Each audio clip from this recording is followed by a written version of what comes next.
Sud Radio, 10h midi, Valérie Expert. Bonjour à toutes et à tous, une émission un petit peu particulière aujourd'hui entre 10h et 11h puisqu'on va consacrer cette émission à la liberté de la presse. On va parler évidemment fake news, mais on va surtout parler des dessinateurs de presse avec le dessinateur Plantu. Bonjour Plantu. Bonjour. Merci d'être avec nous. On vous retrouve à la une du Monde évidemment tous les jours. On vous retrouve également, enfin sauf le week-end, on vous retrouve également dans l'Express chaque semaine. Et puis vous êtes surtout à la tête de cette formidable association qui s'appelle Cartooning for Peace, 184 dessinateurs un petit peu partout dans le monde et qui sont engagés à promouvoir la liberté de la presse. Donc il y a une petite collection que je recommande vraiment à tout le monde qui paraît chez Gallimard, qui est thématique. À chaque fois, vous choisissez un thème. Donc il y a eu déjà plusieurs numéros. Vous me disiez que le sexe à la une, c'est ce qui avait le mieux marché. Et les femmes. Et les femmes. Il y a Place aux femmes. Enfin, là, il y en a deux qui viennent de sortir. Et un sur les migrants qui est celui qui se vend le mieux et c'est le sujet le plus douloureux, mais c'est celui qui vend le mieux, c'est sur les migrants. Et je remercie vraiment Antoine Gallimard, quand il m'a reçu il y a 3 ans. Je lui ai dit, moi j'aimerais bien que chez les libraires, que je remercie d'ailleurs parce qu'ils font un beau boulot, qu'il y ait tout un mur où il y a une collection Cartooning for Peace Gallimard avec les différents thèmes. Et là il y a les 2 thèmes d'aujourd'hui. Ouais. Et là les 2 thèmes d'aujourd'hui, donc on a Vikash Dorasso qui préface, il va y avoir du sport, donc le sport qui est un sujet qui est éminemment polémique et dans lequel il y a des tabous. On en a déjà nous parlé ici. Et puis cet autre livre qui est préfacé par Christophe Deloire, Dans la jungle de l'info. Christophe Deloire qui est le secrétaire général de Reporters sans frontières et qui a fait un petit texte tout à fait formidable justement sur la liberté de la presse, qui est assez cash, assez pugnace, où il recule devant rien. Mais on va en parler.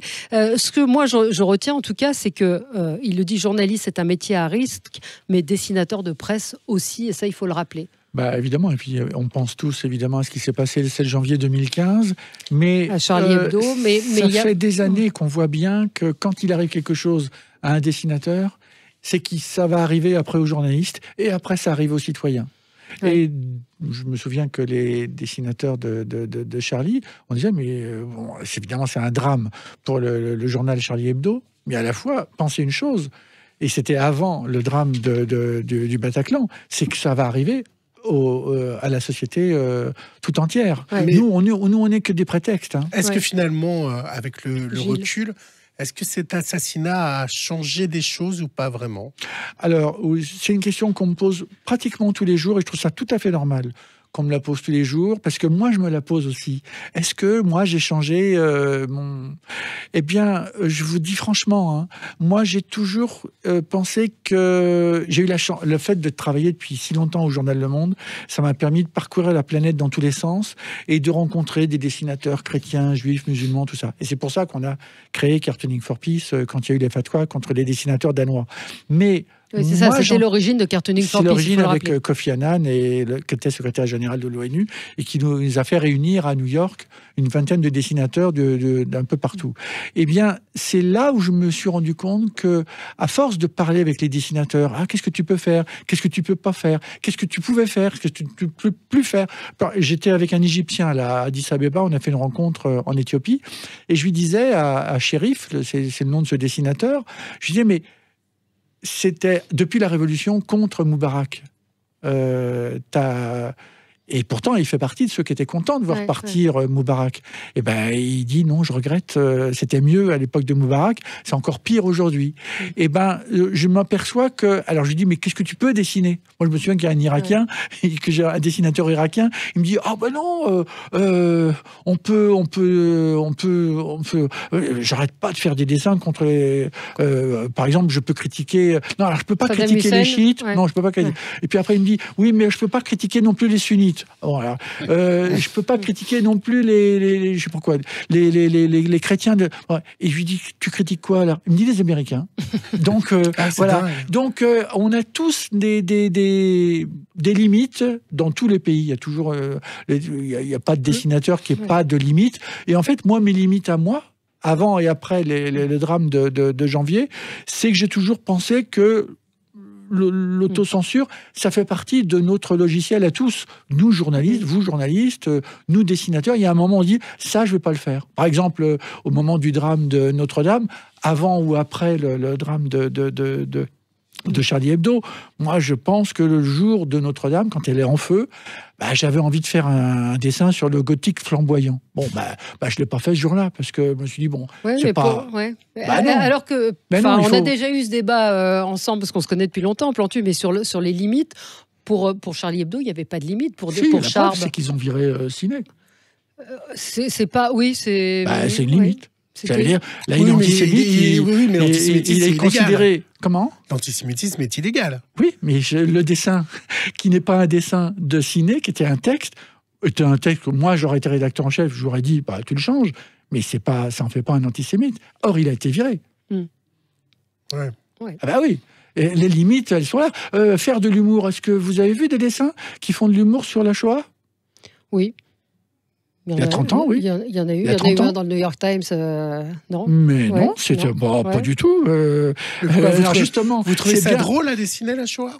Vous trouvez que c'est drôle ? Il y a Villemain qui a fait un livre il y a 30 ans, qui est interdit, que moi j'adore, et qui s'appelle Hitler égale SS. Et dans ce livre, il y a... Moi, ça dépend comment c'est fait, comment c'est dessiné, comment c'est dit. Mais je réponds. C'est que dedans, dans ce livre, il y a un dessin. C'est des Allemands qui regardent les prisonniers, les déportés, et disent, tu te rends compte, ils sont encore en pyjama à 11h. Moi, ça me fait rire. Et ça vous fait rire, vous empêchez de rire. Ils s'empêchent de rire au micro. Mais évidemment que c'est drôle. Mais à la fois, est-ce que ça veut dire que ça en fait un dessinateur antisémite ? Non, bien entendu. Après, mais ça fait partie du ressenti actuel. Faire des dessins sur la Shoah, et tout le monde l'accepte, et je reviendrai sur le dessin du New York Times, c'est que finalement on dit, non, il y a un ressenti qui fait que les gens ils vont pas le comprendre, ou vont faire semblant de ne pas le comprendre. Et pour le New York Times, ce dessinateur d'ailleurs que je soutiens, rappeler il s'appelle Antonio. Il a fait un dessin qui montre que je n'aurais pas fait, que pour les choses soient bien claires, mais que moi je défends comme dessinateur. Il a dessiné Trump avec une kippa qui tient en laisse Netanyahou en chien avec une étoile de David comme pendentif autour du collier. Alors pourquoi je ne l'aurais pas fait ? Parce que aujourd'hui, faire le président des États-Unis avec une kippa, c'est hyper casse-gueule. Et ne retenir que l'étoile de David pour le collier de Netanyahou, c'est casse-gueule parce que je connais les codes maintenant. Et il faut dessiner le drapeau israélien et non pas que l'étoile de David. Et c'est ce qui fait que ce dessinateur a été lâché par le New York Times, qui est pourtant un grand journal, et ils l'ont lâché parce qu'ils ont eu la pétoche. Et c'est là où on revient au livre de Christophe Deloire de RSF, de Reporters sans frontières, que nous avons fait avec les dessinateurs de Gallimard. C'est que finalement, on s'aperçoit que maintenant, les journalistes pétochent devant les vagues des réseaux sociaux. Or, ce dessin n'est pas antisémite. C'est un dessin que je n'aurais pas fait, mais je soutiens un dessinateur, et il a tout à fait le droit de dessiner Trump comme il veut, et on le fait, ça fait partie de notre langage de dessinateur. C'est toute la question de la limite, encore une fois. Après, c'est aussi publié dans un journal, dans un média, et c'est aussi tout à fait le droit du rédacteur en chef de dire c'est pas, ça correspond pas à ce que j'ai envie de tout à fait. dire. Mais c'est pas ça ce qui s'est passé. C'est qu'ils l'ont accepté, ils l'ont publié dans le journal, ils l'ont mis sur le site web, et quand il y a eu la vague de protestation, ils se sont excusés 2 fois. Et pourquoi ? Parce qu'ils ont la pétoche. Maintenant, on vit une époque là où on est à Sud Radio, démocratie française, on est à Paris, tout va très bien, démocratie. Non, pas démocratie. Non, pas démocratie. Parce que maintenant, les pétoches se sont installés chez les décideurs. Donc vous pensez qu'aujourd'hui, la liberté d'expression, quand il y avait et recule partout, même en Europe, c'était le Reporters sans frontières disait ça l'année dernière. Vous pensez que c'est d'autant plus vrai aujourd'hui ? Mais c'est tout le temps. Mais c'est tout le temps. Mais il y a pas longtemps, j'étais avec Marc Jolivet. On faisait un spectacle à Aix-en-Provence. Il déconne, il fait des trucs drôles, tout le monde était content. Il y avait 600 personnes dans un théâtre. Et tout d'un coup, en plein milieu, on était en décembre au moment des Gilets jaunes durs, il dit, mais d'ailleurs, qui a voté Macron ? Putain, il n'y en a pas un qui lève le doigt. 600 personnes, il n'y en a pas un qui lève le doigt. Et je me dis, voilà. Ça, moi, j'ai connu, dans mes rédactions, je connais tout ça. J'ai connu les moments où, dans les rédactions, le directeur de la rédaction fout la pétoche à tout le journal, et les mecs n'osent plus rien dire. Eh bien, je connais, et je n'ai pas besoin d'aller en Roumanie à l'époque de Ceausescu. Je sais ce que c'est. Mais derrière, c'est peut-être pas une histoire d'idée, c'est simplement peut-être une histoire d'argent. C'est-à-dire de perdre son emploi, et on sait que c'est compliqué aujourd'hui. C'est encore plus grave. Mais attends, c'est peut-être pas les idéaux qui sont partis, mais la peur de perdre son emploi. C'est la même chose. Et la finance. C'est la même chose. Si on se courbe les chines devant, mais j'ai besoin d'un salaire. Vous avez payé mon loyer à ma place. Mais attendez, c'est indécent votre question. Mais il veut me bousculer, Gilles. Tu veux pas accepter, vous pouvez pas accepter tout pour de l'argent, si? Il y a des gardiens qui étaient sur les Miradors et ils acceptaient ça pour l'argent. Si on va jusqu'au bout du raisonnement. C'est vrai. En 10 ans, on va rappeler ce chiffre quand même, en 10 ans, 800 journalistes ont été tués dans le monde parce qu'ils étaient journalistes. Christophe Deloire parle d'une sinistre hécatombe dans la préface du livre. En 2018, la moitié des journalistes qui ont été tués l'ont été sur des théâtres de guerre, mais l'autre moitié sur des théâtres, dans des pays en paix. Donc c'est quand même sont des chiffres qui sont... Je pense au Mexique. Oui, au Mexique. Il y a eu en Afghanistan aussi. L'Afghanistan, c'est plus c'est terrain de guerre. Mais aujourd'hui, effectivement, les journalistes... Alors, je pense qu'il y a des gens qui nous écoutent et qui disent c'est bien fait. Et ça, non, ils disent pas ça. Vous l'avez, cette réaction, quand vous allez dans les écoles avec les dessinateurs qui vous disent c'est bien fait que vos copains de Charlie Hebdo aient été tués. Oui, mais nous, les dessinateurs, mais il y a une telle défiance aujourd'hui vis-à-vis de la presse et presque de la haine. Moi, je le ressens dans les messages qu'on peut avoir. Il y a une vraie défiance. Et il en parle, Christophe Deloire, de ça. Mais c'est à nous de faire, nous, médias, parce que je fais partie de cette famille qui m'a nourri et que je remercie, parce qu'en fait, toutes les études que j'ai pas faites à l'école, parce que j'étais pas très bon, je les ai faites grâce aux journalistes qui m'ont formé. Et donc, je suis fier de faire partie de la famille des médias. Mais c'est une famille qui mérite de faire une autocritique et une autocritique. Ah oui. Parce que les gens sont souvent révoltés et des fois ils exagèrent et ils ne retiennent. Par exemple, j'étais étonné. Je vais souvent dans les écoles. Alors non seulement ils me disent vos copains ils ont été tués, c'est bien fait. Bon. Il n'y a pas très longtemps, là c'est une prof qui a pris le micro, qui a dit mais enfin qu'est-ce qu'ils avaient besoin de faire des dessins sur les religions? Ah oui. Puis, les gamins disaient merci madame de nous soutenir. Je dis où je suis là. Non, ça c'est un vrai problème. Finalement, c'est la religion catholique qui est le plus facile à dessiner. Exactement. Et elle est bonne fille, la religion catholique, parce que on peut faire tout ce que... Justement, j'étais au Muro il n'y a pas longtemps. Et aux petits jeunes, je leur raconte justement ce dessin de loup, un dessin formidable avec Jésus-Christ qui marche sur l'eau avec les apôtres qui nagent et qui disent « t'es con, elle est bonne ». Bon, moi j'adore. Eh ben, ils s'empêchaient tous de rire parce que les trois quarts étaient musulmans. Et qui disaient « on répète la religion ». Oui, parce que dans leur tête, ils disaient « bon, là, dans 5 minutes, il va nous faire Mahomet ». Et en fait, très souvent, on en revient, on m'interrompt, on me dit arrêtez de parler de Macron ou de Hollande, on s'en fout, parlez-nous de l'essentiel. Je dis alors c'est quoi l'essentiel? L'islam. Donc il y a du boulot. On se retrouve dans un instant avec Plantu pour parler donc de ce petit livre Dans la jungle de l'info, 60 dessins de presse préfacés par Christophe Deloire avec plusieurs thèmes, fake news et désinformation, Internet et les réseaux sociaux, médias et pouvoir. Il y a des dessins absolument formidables et encore une fois le dessin de presse, parfois on dit plus que beaucoup de mots. On se retrouve dans un tout petit instant, restez avec nous sur Sud Radio. Sud Radio, 10h midi, Valérie Expert. Avec vous sur Sud Radio, une émission un petit peu particulière aujourd'hui puisqu'on a la chance, le privilège de recevoir Plantu, dessinateur de presse qui coordonne l'association Cartooning for Peace, donc des dessinateurs de presse du monde entier qui sont engagés pour la liberté de la presse et vient de paraître chez Gallimard. Enfin, il y a dans cette collection de nombreux thèmes.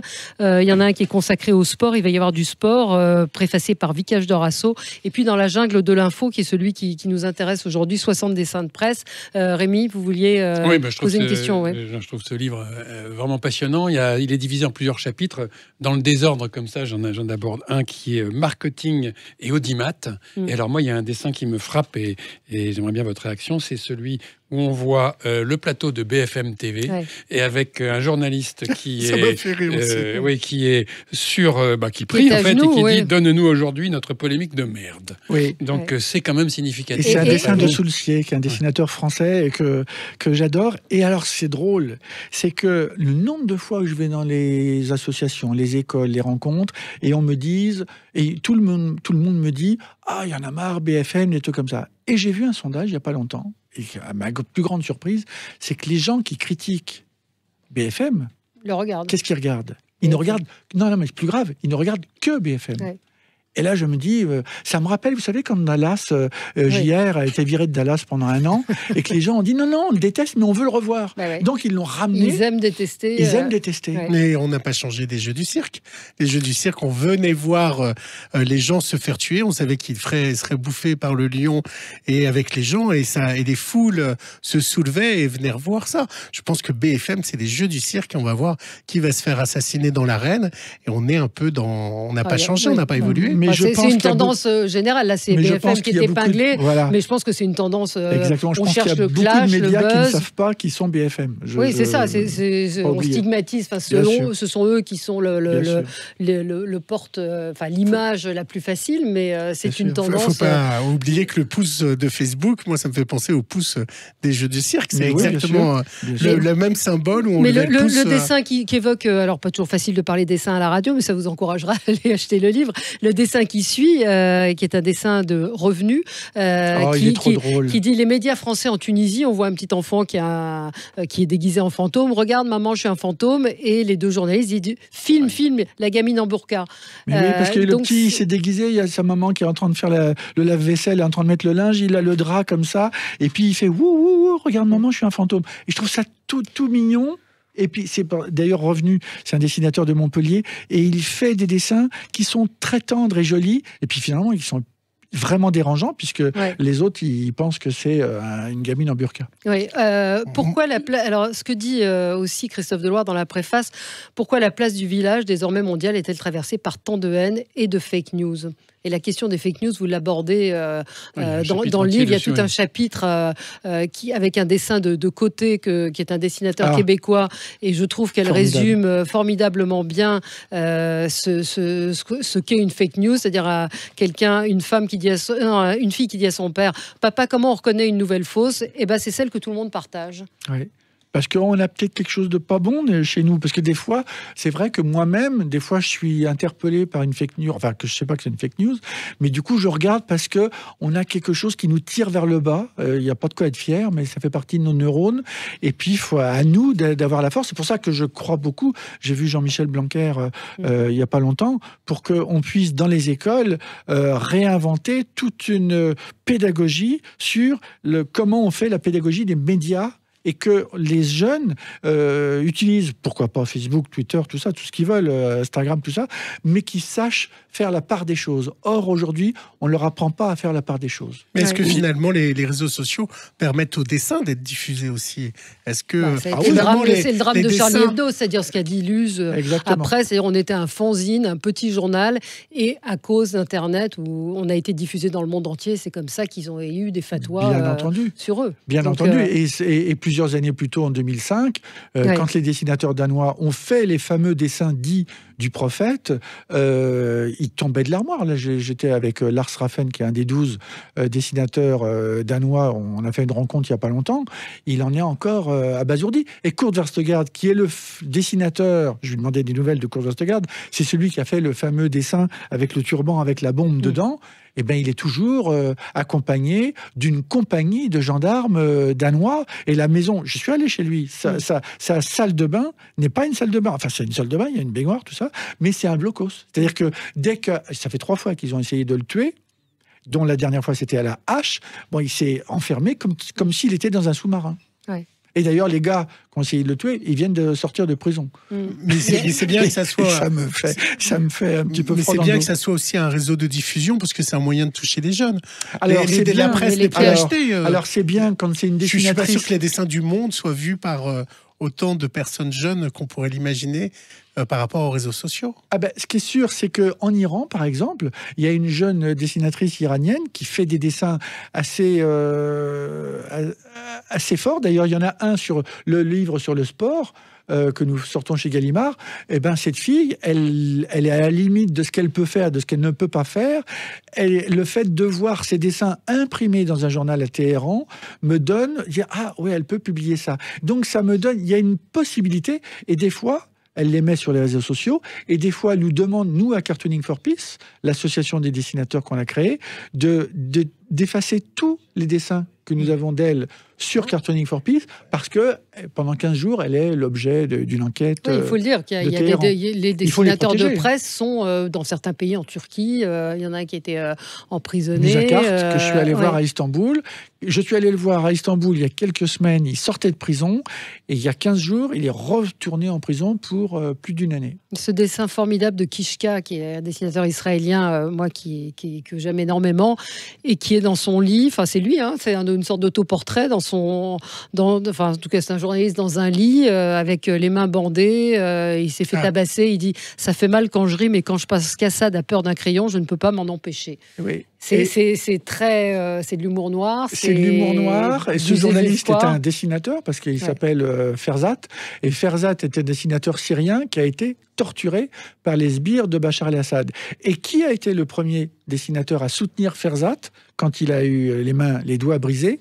C'est le dessinateur israélien. Ouais. Et quand on a fait une rencontre avec tous les dessinateurs du monde entier il n'y a pas longtemps, quand Ferzat a appris que le premier dessinateur qu'il avait soutenu était un Israélien, il s'est réfugié dans sa chambre. Je dis, mais qu'est-ce que tu fais? Ah non, c'est un Israélien. Je dis, mais attends, c'est le premier à t'avoir défendu. Alors après, ça s'est arrangé. Mais j'étais stupéfait. C'est-à-dire qu'il faut nous-mêmes que... C'est pour ça que Cartooning for Peace, c'est surtout pas une corporation de dessinateurs. C'est pas un club de dessinateurs qui se regardent le nombril. C'est pas... c'est pas un syndicat. On fait juste... C'est une association pour la liberté d'expression, et on est d'accord entre nous sur rien. Et c'est ça qui est génial. On va en reparler, puis on va reparler de ce voyage à Addis Abeba où vous demandez est-ce que le droit, le dessin de presse soit reconnu comme un droit fondamental, pour la reconnaissance du dessin de presse comme un droit fondamental. On y revient dans un instant. Restez avec nous sur Sud Radio. On est avec le dessinateur de presse Plantu. 10h midi, Valérie Expert. De retour avec vous dans le studio de Sud Radio, une émission consacrée aujourd'hui à la liberté de la presse, aux dessinateurs de presse dans le monde, avec l'association Cartooning for Peace qui a été créée par Plantu et Kofi Annan il y a quelques années. Dans la jungle de l'info, 60 dessins de presse apparaissent chez Gallimard. Ça parle médias, ça parle des nouveaux médias, d'Internet, ça parle des réseaux sociaux, ça parle également des fake news, de la désinformation, et puis cette préface à lire absolument par Christophe Deloire, qui est donc le secrétaire national de Reporters sans frontières, splendeur et misère du journalisme, parce qu'il ne s'agit pas de dire que tout est beau et formidable, et que les journalistes sont aussi responsables parfois de la défiance qu'ils rencontrent. Rémi, vous vouliez poser une question avec votre association, avec tout le travail que vous êtes optimiste sur l'évolution de la presse, des journalistes, de la liberté d'expression? Pour le moment, non. Je ne peux pas vous raconter le bobard. Pour le moment, non. Je crois que c'est un mauvais moment à passer. Moi, je pense qu'on est au fond de la piscine. Si on donne un grand coup de pied, on peut remonter. Et c'est quoi le coup de pied? Le coup de pied, c'est la pédagogie. C'est-à-dire reprendre tout calmement, dire que la ligne éditoriale... formidable, mais elle doit passer après la ligne marketing. Mais c'est pas la tendance du tout. Mais qu'est-ce qui a fait... C'est pas du tout la tendance aujourd'hui. Oui, mais il n'y a pas le choix. Mais qu'est-ce qui a fait perdre la liberté d'expression, d'après vous?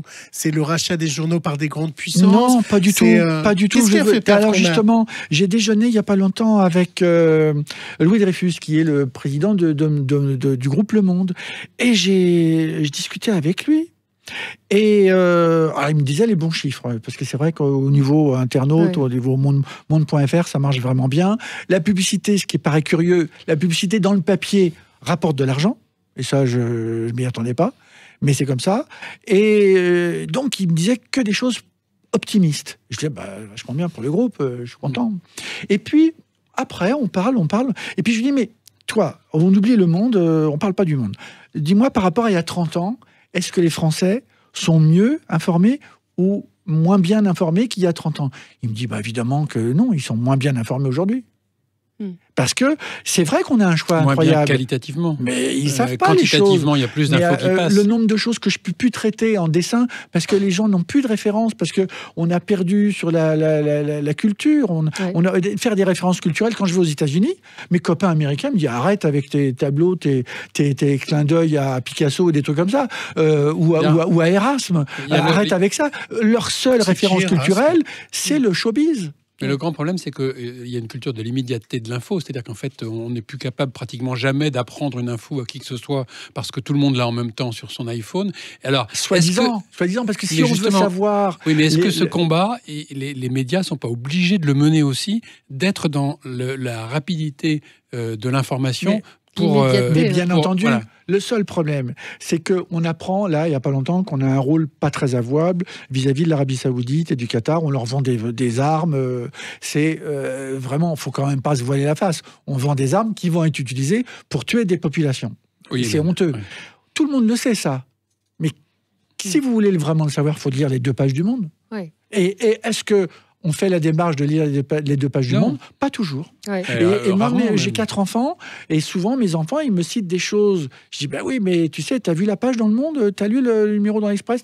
Et en fait, des fois, il n'en reste qu'à la superficie d'une supposée information. Mais ça ne suffit pas. Oui.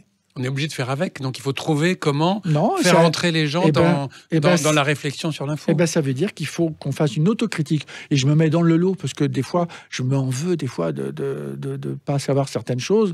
Et il faut se faire une autocritique et dire, il faut absolument que quand il y a une info, on dise, ben voilà, on va passer 10 minutes dessus et je vais lire l'essentiel. Ça peut être Le Figaro, ça peut être un autre journal, je m'en fous. Mais il y a des infos qui ne peuvent être comprises que quand on écoute une émission de radio, quand on fait un podcast, on dit, ah, cette émission, je vais la podcaster, je vais la réécouter et je vais faire, en faisant la vaisselle, à la rigueur. C'est ce que je fais, moi. Mais je réécoute des émissions. Et à ce moment-là, j'apprends et on va dans le fond des choses. Quand vous arrivez après une journée de travail, mais si, vous êtes utopique. Mais entre Mimi Mati sur TF1 et un portrait de Picasso et la vie de Picasso, d'après vous, les gens vont choisir quoi? Mimi Mati, je sais.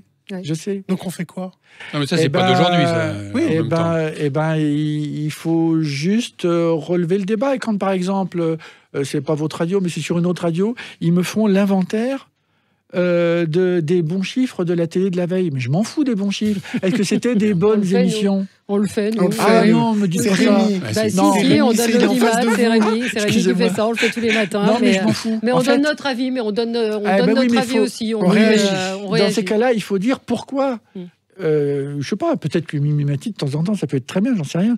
Mais que ça fasse un tabac, je trouve ça très bien. Mais je veux qu'on me dise pourquoi. Je veux qu'on me... On essaye, c'est pas toujours évident, mais après, c'est pas d'aujourd'hui. C'est-à-dire qu'en fait, le fait qu'il y ait des émissions grand public qui réunissent plus de monde que des émissions plus exigeantes, franchement, ça peut être intéressant. Plusieurs dizaines d'années. C'est savoir si, par exemple, quand Sophie Davant, elle est repoussée de son émission de France 2, je veux qu'on me dise si elle est bonne ou pas bonne, son émission. Voilà, c'est ça qui m'intéresse. Mais vous, à contrario, est-ce que vous faites des dessins avec des rappeurs? Est-ce que vous allez proche... Mitterrand avait un dessin de lui en rappeur sous la vitre de l'Élysée, de son bureau à l'Élysée. Et c'est Hubert Védrine qui me l'a... Je ne savais pas. C'est Hubert Védrine qui m'a dit qu'il y avait un dessin de rappeur. Je fais des dessins de rappeurs. Mais vous comprenez ma question, Plantu. Est-ce que vous allez à la nouvelle culture? Est-ce que les dessinateurs vont aussi à cette... Est-ce que c'est le sujet Est-ce que c'est le sujet?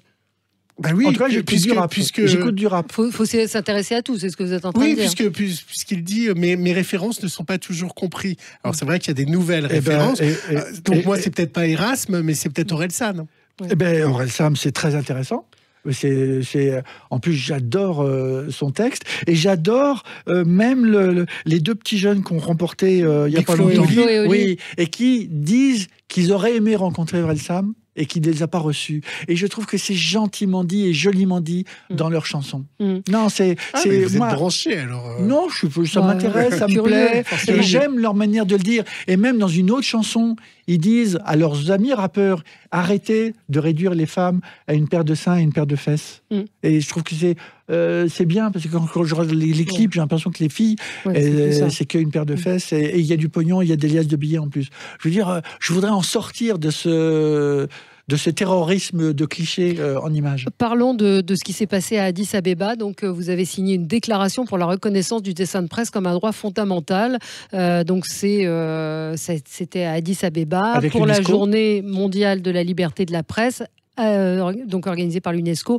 Est-ce que ça sert à quelque chose, ça, des chartes comme ça, en disant nous rappelons solennellement que la liberté de la presse est un droit fondamental, nous rappelons le droit intangible à l'intégrité physique de dessinateurs de presse. Vous croyez que le Mollah qui a pris la tête de nos dessinateurs de Charlie Hebdo, ils en ont quelque chose à faire de chartes comme celle-là? Non, ils en ont rien à foutre, mais je m'adresse pas à eux, je m'adresse aux directeurs de journaux.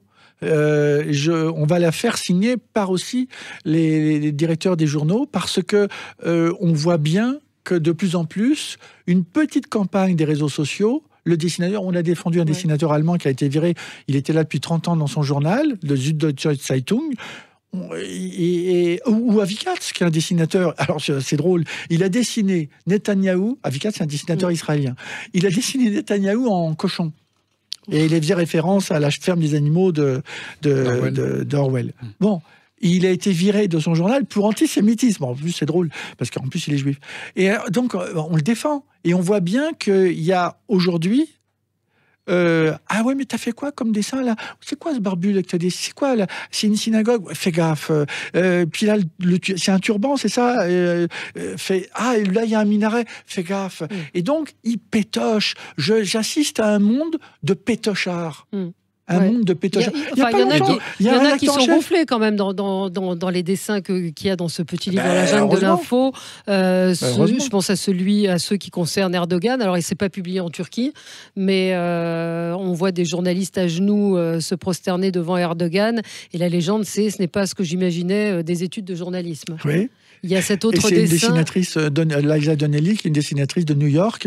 Et il ne faut quand même pas oublier que, pour revenir à la Turquie, c'est que Musakart, le dessinateur qui travaillait à Cumhuriyet, déjà il y a 10 ans, c'est pour vous dire qu'un dessinateur, il est au courant avant tout le monde. Il y a 10 ans, il n'était pas président Erdogan. Et il fait un procès à Musakart parce qu'il a fait quoi, Musakart? Il a dessiné Erdogan en chat, s'en mêlant les pattes dans une pelote de laine. Enfin, je veux dire, c'est pas le dessin hyper violent, hein. Gros procès, je ne sais plus qui lui a demandé, mais c'était une somme astronomique. Et je me suis dit, bon, ben voilà, on l'a défendu il y a 10 ans, et puis maintenant il est en tôle. Et il y a un joli dessin, page 63, du Nicaragua avec une bouche ouverte, qui est magnifique ce dessin, barré avec... de Molina, c'est un dessinateur du Nicaragua. Qui sait aujourd'hui? Vous voyez, on parlait des chaînes en boucle, on sait qu'il se passe des choses au Nicaragua, mais on ne sait pas très bien. Et même, je vais vous dire... Molina, le dessinateur du Nicaragua, il me dit cette chose incroyable, il me dit qu'à l'époque du précédent dictateur de Somoza, qui était un dictateur d'extrême droite, eh bien, les dessinateurs pouvaient dessiner des dessins contre Somoza. Alors qu'aujourd'hui, avec le dictateur de gauche qui dirige le Nicaragua, on ne peut pas se moquer de lui. Et vous vous rendez compte comment on est en train de baisser le niveau de la liberté d'expression un peu partout sur la planète, et c'est ce que dit Christophe Deloire dans sa préface. On a l'impression que le pays, enfin je ne sais pas d'ailleurs quel est votre avis, quel est le pays où c'est la liberté de la presse est la plus contestée dans les pays, non pas les grandes dictatures, mais par exemple moi je pense au Mexique, qui me semble être le pays où il y a des... On voit dans le livre des centaines de journalistes assassinés, en fait. Oui, alors justement, j'en ai parlé avec Boligan, qui est pour moi, Boligan, c'est peut-être le plus grand dessinateur de la planète. Personne ne le sait, mais il y a un Goya vivant. C'est ce que je dis à chaque fois que je le vois. Il est vivant, il s'appelle Boligan. Il est beau, il est jeune, il doit avoir 35 ou 40 ans. Il est formidable, il est originaire de Cuba, il vit au Mexique. Et je lui dis... Qu'est-ce que tu as le droit? Tu peux tout dessiner? Ah, il me dit, il y a 2 trucs que je peux pas faire au Mexique. C'est faire frontalement le visage d'un narcotrafiquant mexicain. Parce qu'il y a un petit jeune, il n'y a pas longtemps, sur Facebook, qui s'est filmé en disant il a été tué tout de suite. Et donc, lui, il peut pas le faire en dessin. Et puis, il y a la Vierge de la Guadalupe qui ne peut pas dessiner. Et en fait, il me dit ça, mais j'ai vu qu'il en avait fait quand même. Mais donc, la corruption et les narcotrafiquants, c'est compliqué. C'est compliqué. Il en parle, il fait des dessins contre les narcotrafiquants, mais il ne fait pas le visage...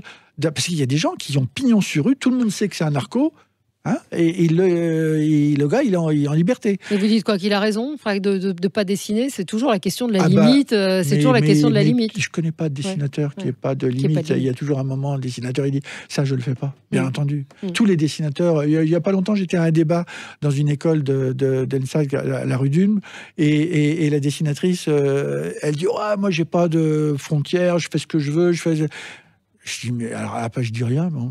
Puis après, je lui dis, mais tu travailles bien au Journal de l'Humanité? Elle me dit, oui. Et je dis, tu sais bien que je suis bien au courant que tu fais pas des dessins très vachards sur la CGT ou Mélenchon. Elle me dit, oui, bien sûr. Je dis, ça va, on parle d'autre chose. Mais est-ce que c'est grave ou pas? Est-ce qu'il faut qu'il y ait des limites? Mais tout le monde fait des limites. Je vous ai dit, Notre-Dame en feu, est-ce que je vais faire ce jour-là le gothique flamboyant? Non, je ne veux pas le faire ce jour-là. Quand Ben Laden... moi, je dis oui, mais le jour de... vous êtes... Peut-être pas le jour. Non, peut-être pas le jour. Mais non, mais ce jour-là, jamais... Bien sûr. Alors, vous, Valérie Expert, le jour de... Vous voyez, vous regardez la télé, vous voyez Notre-Dame en feu. J'ai une bonne blague. C'est du gothique flamboyant. Vas-y Valérie, vas-y, on t'écoute. C'est quoi ta chronique? Allez, on se retrouve après la pub. Sud Radio, 10h midi, Valérie Expert. De retour dans le studio de Sud Radio avec un invité exceptionnel, Plantu, dessinateur de presse. On vous retrouve à la une du Monde depuis combien de temps maintenant? Aïe, depuis 1972. Oui, donc on compte pas. Et également, chaque semaine dans l'Express, vous coordonnez donc l'association, vous êtes à l'initiative de cette association de dessinateurs Cartooning for Peace, un réseau plus qu'une association pour promouvoir la liberté d'expression, les droits de l'homme, et le respect mutuel. On parle de ce livre qui paraît dans votre collection Cartooning for Peace chez Gallimard, dans la jungle de l'info, 60 dessins de presse qui sont encore une fois autant d'éditoriaux en quelques mots. Gilles, on parlait donc des limites des dessinateurs. Est-ce que finalement la solution, ce serait pas d'avoir un dessinateur masqué qui puisse tout écrire? Parce qu'en fait, le seul souci, c'est qu'il signe ses dessins. Mais si on avait des dessinateurs anonymes ou un dessinateur vengeur masqué, peut-être on pourrait publier plein de dessins. Ouais, c'est une fausse bonne idée parce qu'en fait, c'est le support qui est important. Et donc, par exemple, si sur le site de Sud Radio, vous avez un dessinateur masqué, c'est Sud Radio qui trinquera. C'est pas le dessinateur masqué, mais c'est pas mieux pour vous. Les limites seront mises de la même façon, mais déplacées d'un cran. Résultat, c'est quelqu'un qui viendra à Sud Radio pour faire... Il y a... Peut-être sur Twitter, un dessinateur masqué sur Twitter. Mais il y en a beaucoup.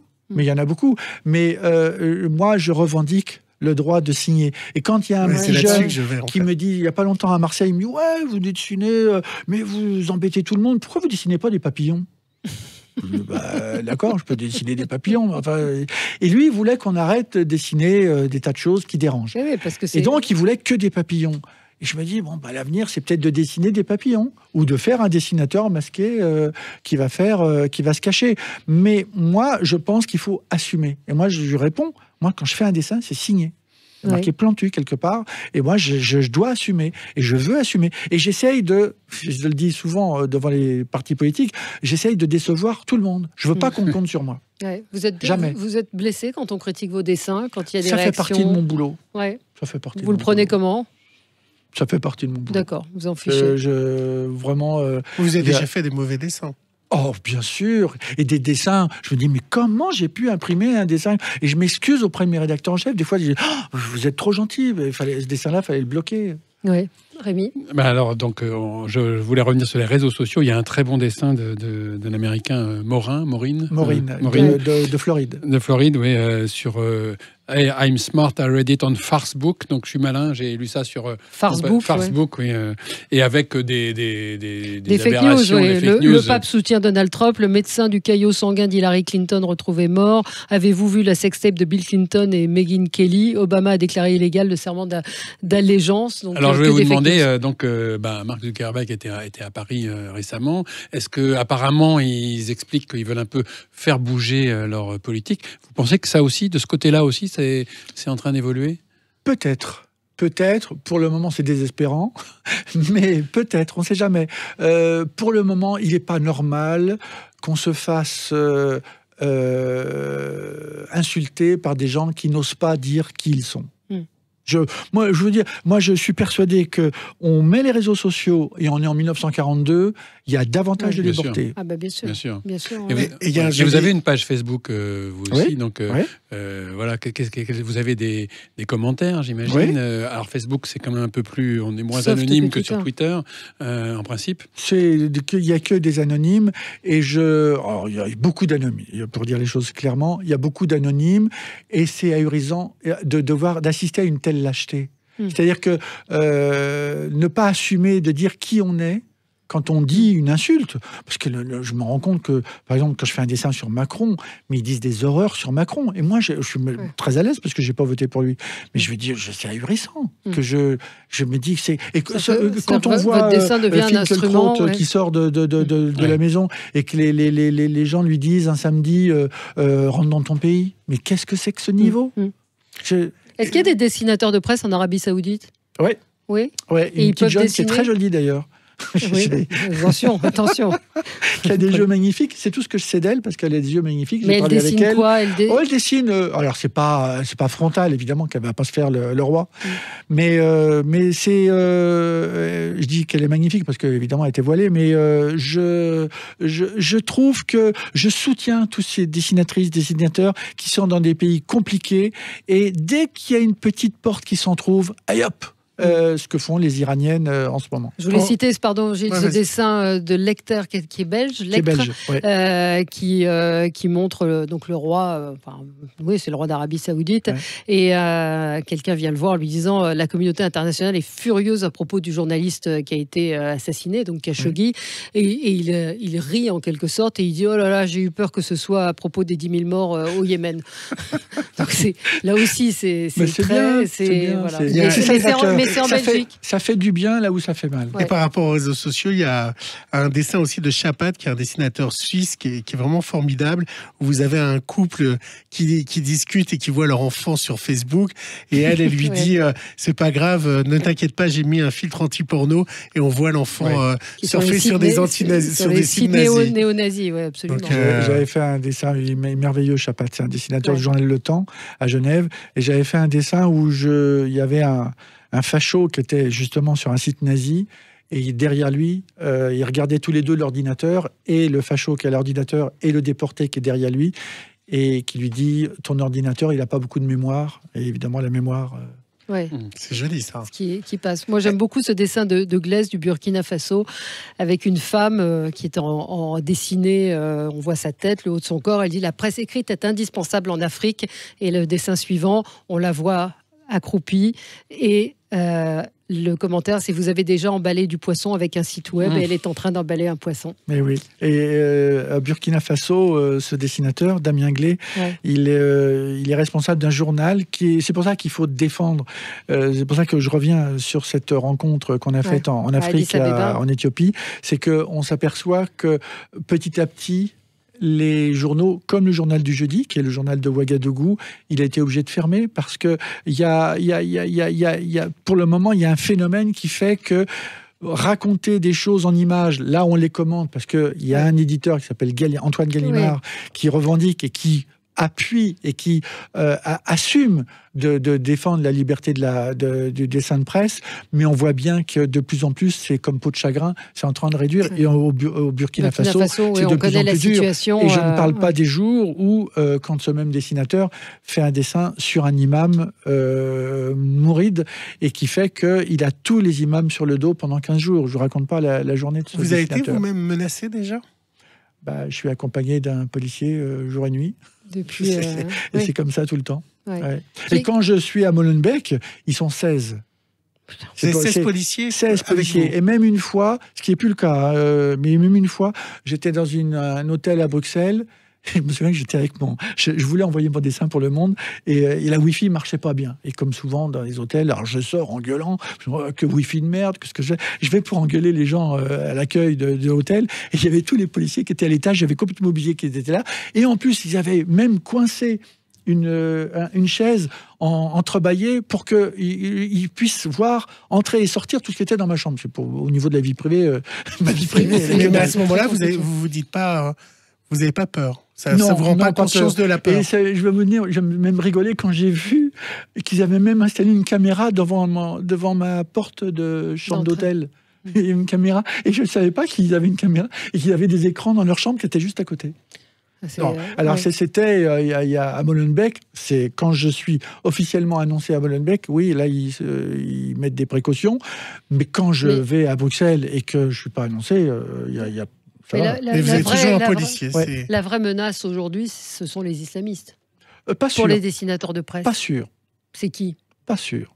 Les haines sont en train de s'installer. Pas sûr. Alors qu'est-ce qu'il y a d'autre Qui menace la liberté d'expression aujourd'hui des dessinateurs de presse? J'entends des choses incroyables. De la part du mouvement politique français, par exemple? Non, mais il y a une telle... c'est pour ça que l'extrémiste français. J'aimerais faire une réunion avec Jean-François Kahn sur l'avenir des médias, parce que je suis persuadé que des haines se sont installées.